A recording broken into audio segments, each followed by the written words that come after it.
예수님께서 기도하시는 모습은 제자들에게 오늘 깊은 인상을 남겼던 것 같습니다.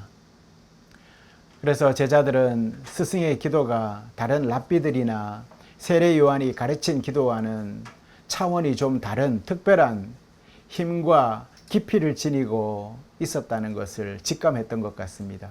그래서 요청을 합니다. 주님, 우리에게도 기도를 가르쳐 주십시오. 이 요청은 단순히 기도문 하나를 더 배우려는 지적 호기심이 아니라 예수님과 하나님 사이의 그 친밀한 관계 속으로 들어가고 싶다라는 영혼의 깊은 그러한 갈망이었던 것입니다. 예수님은 이 갈망에 응답하며 단순한 기도문을 넘어서 하나님께 나아가는 새로운 문을 활짝 열어주시는 그 말씀이 오늘 우리가 읽은 본문의 말씀입니다. 먼저 기도는 아버지를 부르는 것으로 시작한다라고 말씀합니다. 오늘 우리에게 익숙하지만 당시 유대인들에게 있어서 더없이 파격적인 호칭이 바로 이 아버지, 두려움과 경외의 대상인 하나님을 어린아이가 아버지를 부르듯이 가장 친밀하고 신뢰 가득한 언어 아빠라는 그런 단어로 부르도록 초대해 주신 것입니다. 이 한 단어 안에 율법의 관계를 넘어선, 그래서 사랑과 신뢰와 가족의 관계로 그렇게 우리를 초대해 주시는 하나님의 선포를 우리는 들을 수가 있습니다. 이어지는 간구는 무엇입니까? 철저히 하나님 중심적입니다. 아버지의 이름이 거룩히 빛나시며, 이 기도는 우리가 하나님을 거룩하게 만들어 드리는 것이 아니라 오히려 하나님의 그 위대하심과 영광이 온 세상에 드러나기를, 그래서 모든 피조물이 그 이름 앞에 경배하기를 갈망하는 그러한 기도입니다. 그래서 아버지의 나라가 오시며 라는 이 기도 역시 이 땅에 불완전한 그런 질서가 이제 끝나고 하나님의 온전한 통치가 임하기를 간구하는, 그래서 하나님 나라를 향한 제자의 열망을 거기에 담고 있습니다. 그리고 이제 하나님을 향한 거룩한 갈망은 곧바로 우리의 일상으로 이제 시선을 돌리게 됩니다. 오늘 저희에게 일용할 양식을 주시고 라고 기도합니다. 여기서 양식은 무엇입니까? 그 양식은 단지 먹을 빵만을 의미하지는 않습니다. 내일 일을 염려하지 않고 오늘 하루의 필요를 온전히 하나님께 의탁하고 의지하는 그 제자의 삶의 태도를 말씀하시는 것입니다. 모든 소유가 내 노력의 산물이 아니라 하나님의 선물이라는 고백, 그것이 바로 이 기도의 믿음의 표현인 것이지요. 기도는 한 걸음 더 나아가서 관계의 핵심으로 이제 더 깊이 들어갑니다. 저희에게 잘못한 모든 사람들을 저희도 용서하오니 저희의 죄를 용서해 주십시오. 이렇게 기도합니다. 이 구절의 순서는 굉장히 놀랍습니다. 우리가 먼저 용서해야 하나님이 용서하신다는 조건이 아니라 오히려 우리가 이미 받은 하나님의 그 무조건적인 용서를 기억하고 경험했기 때문에 비로소 우리도 다른 사람을 용서할 힘을 얻게 됩니다 라는 그런 고백인 것이지요. 하나님의 용서를 경험한 자만이 진정한 용서를 할 수 있다라는 말입니다. 그리고 이 용서의 실천을 통해서 하나님의 구원 계획이 차근차근 실행되어지고 또 용서받은 자들이 그 구원 계획에 동참하게 된다라는 것이지요. 그러시면서 예수님은 밤중에 찾아온 친구의 비유를 듭니다. 오늘 우리가 창세기와 골로새서 시편과 복음서의 말씀을 쭉 읽었습니다. 그 말씀의 핵심이 무엇이었습니까? 간절함과 끈기 아니었었습니까? 바로 그리고 거기에 응답하시는 자비로운 하나님. 예수님은 밤중에 찾아온 친구의 비유를 오늘 또 드십니다. 그러시면서 끈질긴 기도의 중요성을 가르칩니다. 이 비유의 핵심은 하나님이 귀찮아하는 친구와 같다라는 뜻이 아니지요. 오히려 이 이기적인 인간조차도 끈질긴 간청을 한다면 또 그렇게 응답을 하더라. 하물며 사랑 많으신 하나님께서, 아버지께서 당신 자녀들의 기도를 얼마나 더 자비롭게 응답하시겠느냐라는 말씀인 것이죠. 역설로 우리가 받아들여야 하는 것이죠. 여기에서 간청하다라는 그 뜻은 뻔뻔함, 아니면 또 염치 없음, 이렇게도 번역이 되어집니다. 간청하다라는 말이 지금 우리 단어로 이렇게 번역을 하면 뻔뻔하다, 그 다음에 염치 없다 라는 뜻으로 번역되는 것이지요. 우리 기도가 체면이나 격식을 차리는 것이 아니라 어린아이가 부모에게 매달리듯이 솔직하고 절박함으로 그렇게 고해야 한다라고 가르쳐주는 말씀인 것이지요. 그래서 첫 번째 우리가 어떻게 불렀습니까? 하나님을 아버지라고 우리가 고백한 이유가 이 기도의 맥락에서 보면 바로 그렇게 고해도 된다. 솔직하게 네 마음이 있는 그대로 고해라 라는 것이죠. 그래서 이렇게 말씀합니다. 구하라, 찾으라, 두드리라 라고 말씀하는 것이죠. 이 명령은 무엇입니까? 기도하는 자가 가져야 할 확신에 찬 태도를 강조하는 거예요. 어물쩡하게 구하는지 안 구하는지 알지도 못하게 그렇게 우물우물하지 말고, 그래서 중원부원이라고 하지요. 찾아야 되는데 뭘 찾을지도 모르고 목표 없이 목적 없이 그죠. 그리고 문을 두드리되 그냥 이렇게 들리지도 않게 두드리는 것이 아니라 아주 갈망차게 그렇게 쾅쾅. 기도는 막연한 기대가 아닙니다. 반드시 응답받는다는 믿음 위에서 드리는 것이지요. 그래서 악한 아버지라도 자식에게 좋은 것을 준다라는 그런 비유를 하시지 않습니까? 예수님은 하나님의 신실하심을 그렇게 확증해 주십니다. 그리고 이 가르침의 정점에서 하나님께서 주시는 가장 좋은 선물이 무엇인지를 오늘 말씀에서 우리에게 말씀해 주십니다. 그게 무엇입니까? 바로 성령을 선물로 주시지 않겠느냐. 우리 기도의 궁극적인 목적은 물질적인 소유나 문제 해결을 뛰어넘어 하나님의 영이신 성령을 선물로 받아서 그분 안에서 참된 자녀로 살아가는 것, 그것 아니겠습니까? 그래서 성령을 주시겠다. 성령은 우리가 하나님을 아빠, 아버지라고 부를 수 있게 하시는 분입니다. 기도의 첫머리에 아버지를, 하나님을 우리는 아버지라고 선언했습니다. 그래서 그 성령님이 우리와 함께 하실 때 우리는 아빠, 아버지라고 고백할 수 있게 된다라는 것이죠. 우리를 진리 가운데로 성령님은 인도해 주시고 사랑을 실천할 힘을 우리에게 공급해 주시는 분이 성령님입니다.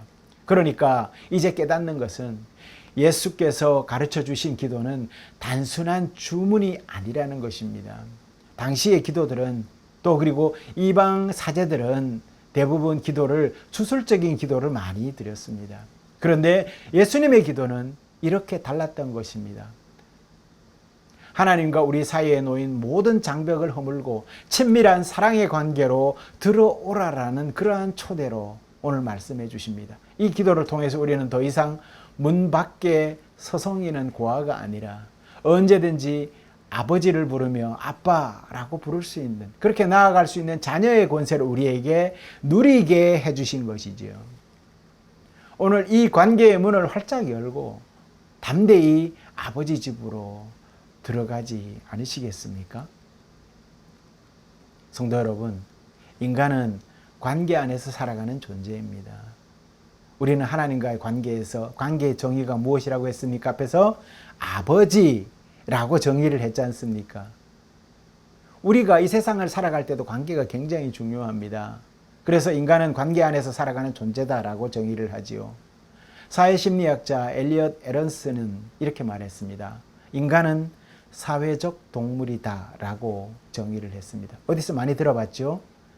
바로 이 말을 엘리엇 에런슨이 했습니다.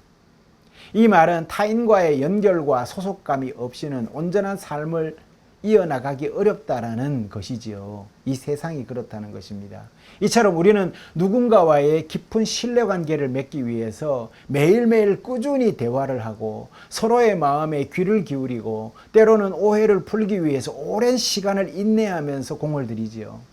이처럼 관계의 깊이는 소통의 양과 질에 정비례합니다. 그래서 우리가 가장 소중하게 여기는 관계를 위해서 시간과 마음을 쏟는 것은 지극히 당연한 것입니다. 그런데 문득 이런 질문을 던져봅니다. 우리는 우주 만물을 지으시고 지금도 우리 삶을 세밀히 돌보시는 창조주 하나님과는 어떤 관계를 맺고 있지? 라는 질문입니다. 그분과 관계를 위해서 우리는 얼마나 많은 시간과 마음을 쏟고 있지? 라는 의문이 드는 것이지요. 오늘 복음서에서 제자들은 기도하시는 예수님의 모습을 보고 깊은 도전을 받는 것을 보게 됩니다. 그들은 단순히 기도문이 궁금했던 것이 아닙니다. 그들은 예수님께서 하나님과 누리시는 그 깊고 친밀한 관계의 비밀을 알고 싶었던 것이지요. 예수님이 하나님과의 관계 안에서 누리고 있는 그 관계의 비밀을 알고 싶었던 것입니다. 그래서 기도를 가르쳐 주십시오.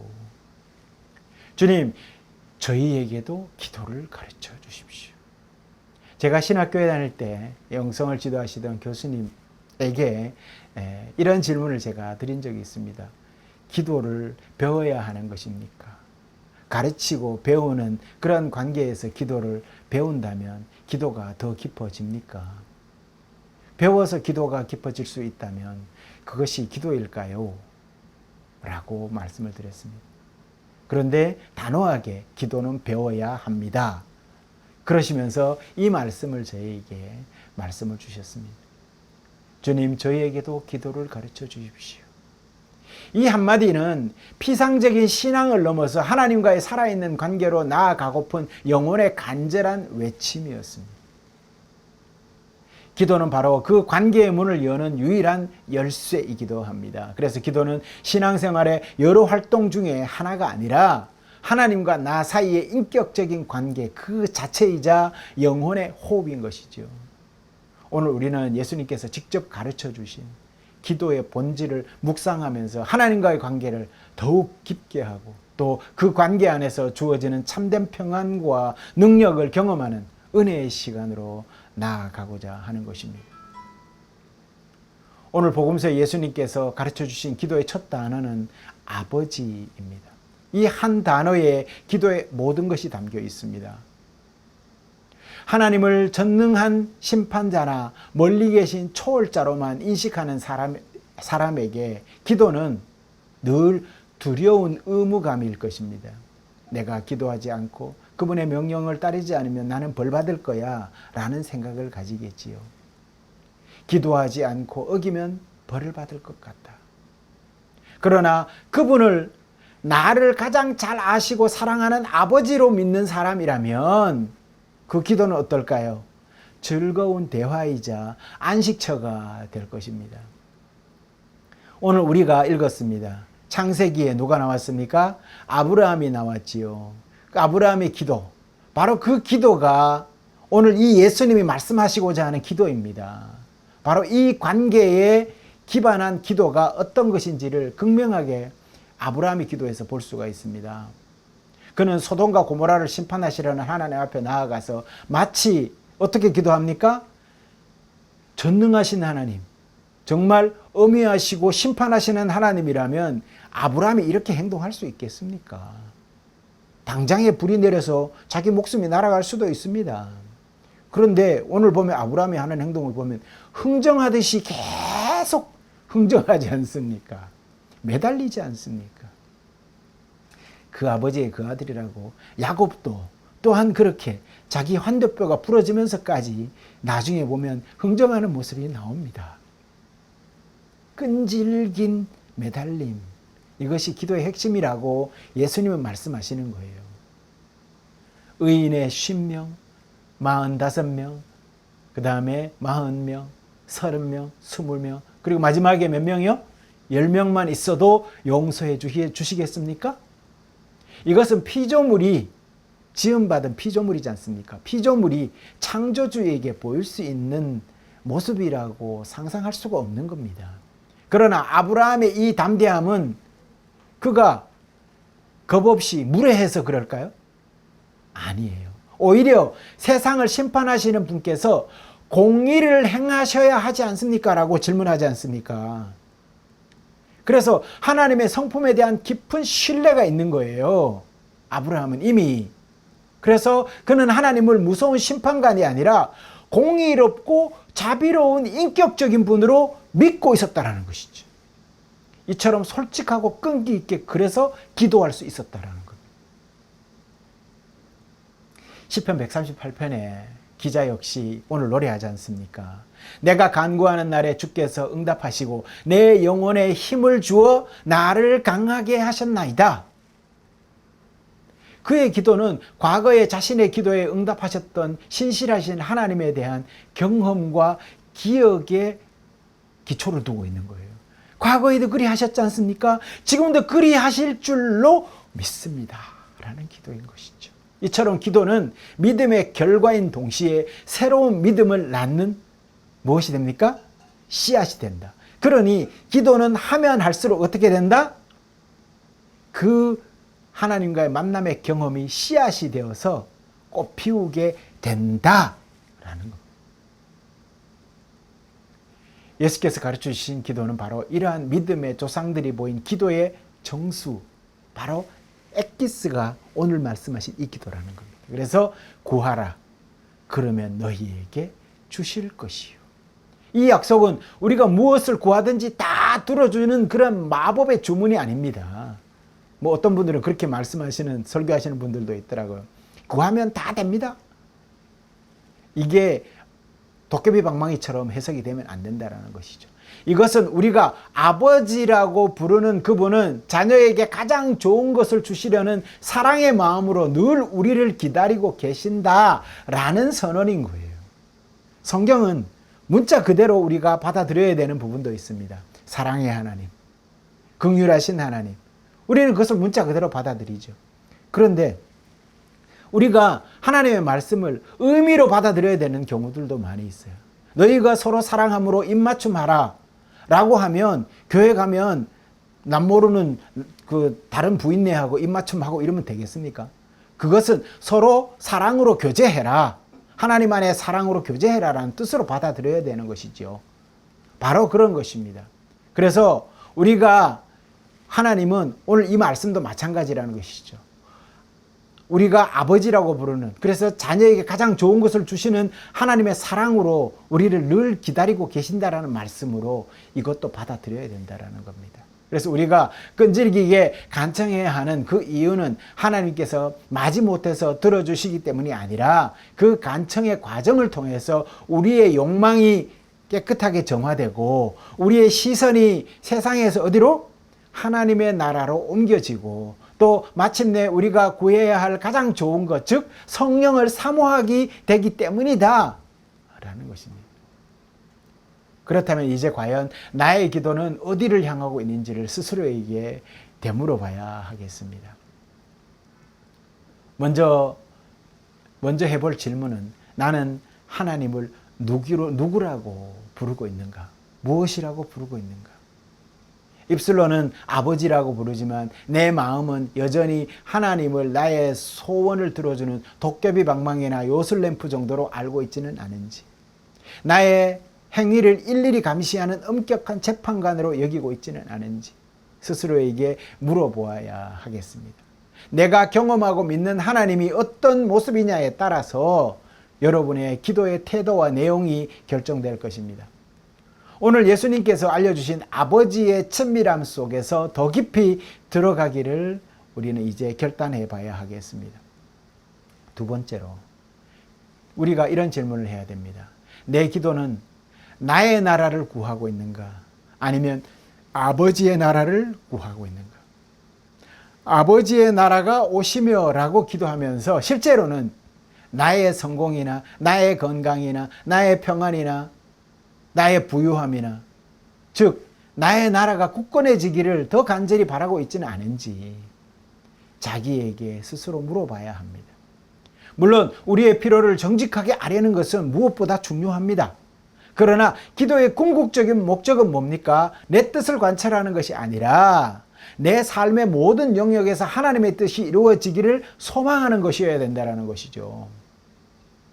그래서 우리가 기도하는 그 기도의 제목들을 다시 한번 점검해 봐야 합니다.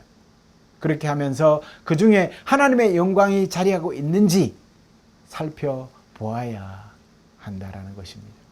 마지막으로 세 번째로 드리고 싶은 말씀은 내 기도는 용서의 실천으로 과연 이어지고 있는가? 기도는 열심히 했어요. 그리고 용서를 우리가 기도 안에서 정말 하나님의 음성으로 들었어요. 그런데 그것이 내 삶에서 드러나느냐라는 문제입니다. 우리가 우리에게 죄 지은 모든 사람을 용서하오니 우리 죄도 사하여 주십시오 라고 기도했지 않습니까?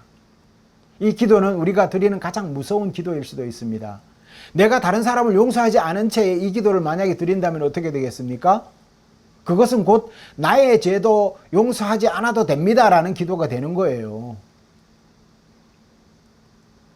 골로새서의 말씀처럼 하나님은 그리스도의 십자가를 통해서 우리의 모든 죄를 용서하시고 우리를 새롭게 하셨다라고 합니다. 이 놀라운 은혜를 기억하면서 내 마음속에 아직 용서하지 못한 사람은 없는지 성령의 빛 아래서 정직하게 성찰해 봐야 합니다. 용서는 감정의 문제가 아니다. 믿음의 결단이다라는 것입니다. 그러니 사랑하는 성도 여러분, 기도는 골방에서만 이루어지는 신비로운 행위가 아님을 반드시 우리가 기억합시다. 기도는 우리 삶 전체를 통해서 드려지는 사랑의 실천입니다. 그래서 예수님께서 제자들에게 기도를 가르쳐 주신 이유는 그들이 기도하는 사람이 되어서 세상을 어떻게? 사랑으로 섬기게 하기 위해서 기도하라 하시는 겁니다. 우리가 드리는 모든 기도는 결국 사랑으로 이어집니다. 하나님을 사랑하기에 그분의 이름이 거룩히 빛나시기를 기도하고 이웃을 사랑하기에 그들을 위해서 간절히 중보하고 나 자신을 사랑하기에 성령의 도우심을 구하는 것이지요. 사랑이 빠진 기도는 공허한 꽹과리와 같다라고 우리는 성경에서 읽지 않습니까? 기도가 빠진 사랑 또한 쉽게 지치고 메말라 버립니다. 이제 각자의 삶의 자리로 돌아갈 때 오늘 들은 말씀을 마음에 새깁시다. 기도하면서 더 깊이 사랑하고 사랑하면서 더 간절히 기도하는 신앙인으로 살아갑시다. 우리 삶이 우리의 모든 순간이 하나님 아버지께 드리는 한편의 아름다운 기도가 되기를 소망합니다. 구하고 찾고 두드리는 모든 이들에게 가장 좋은 선물인 성령을 부어주신다라는 주님의 약속을 믿고 담대하게 이제 세상으로 나아가십시오. 그리 행복한 한 주간 되십시오. 기도하시겠습니다.